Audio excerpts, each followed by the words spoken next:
passionate about landscape photography and ready to take your skills to the next level? Choosing the right camera can make a big impact on the quality of your photos. But with so many options on the market, it can be quite overwhelming to determine which is the best for your needs. In this video, we will go through the top 9 things that you should consider when buying a camera for landscape photography.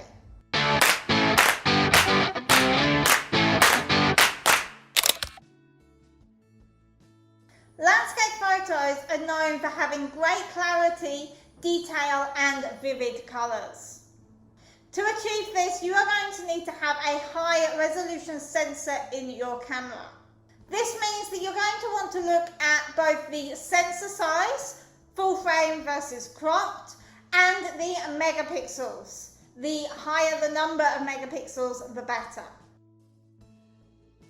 Dynamic range refers to how well your camera deals with the difference between the highlights and the shadows in your image. With landscape photography, you are capturing a large scene, which means that you're going to have a big dynamic range. Having a camera that can capture the details in both the shadows and the highlights and still provide a good exposure across the whole image is important.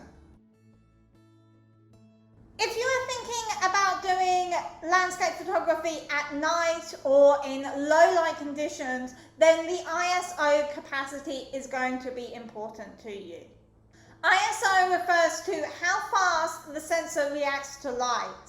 And if the ISO number is too high, then you can get dots appearing on your image, which is also known as grain or noise. This noise can ruin a picture. The ISO capacity of cameras is continually improving, but look out for noise reduction features on the camera and also high ISO numbers. For a lot of your landscape photos, you're going to have your camera on a tripod. Being able to view your image on an LCD screen, especially one that can move, makes it a lot easier to compose your image and set the other settings as well without having to continuously bend over or get into awkward positions. As a landscape photographer, you're often going to find yourself out in the field in less desirable weather conditions. To ensure that your camera lasts, you're going to want to look at how well it is made and what weatherproofing it has. Rain, dust, and UV light can all ruin your camera, especially if they get into the sensor. So the more protection from these they have, the better. To get the best landscape photo, you may have to walk or hike long distances to your desired location. The bigger and heavier your camera is, the more cumbersome it's going to be carrying that camera to these locations. However, smaller cameras often have smaller sensors, meaning that you're going to have to compromise on the resolution of your image.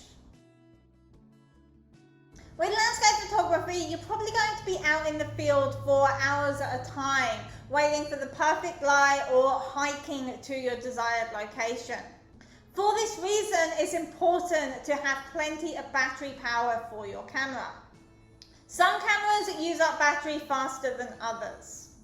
A spare battery is always useful, but again, some batteries are more expensive than others. If this is not your first camera, then you probably already have a collection of lenses and accessories.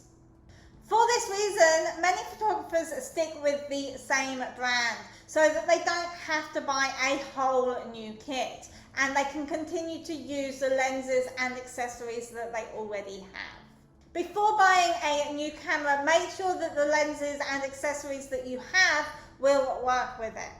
Adapters are also available and can be a great option to save you having to buy a whole new kit. The last thing to think about is how much you can actually afford to spend on a camera.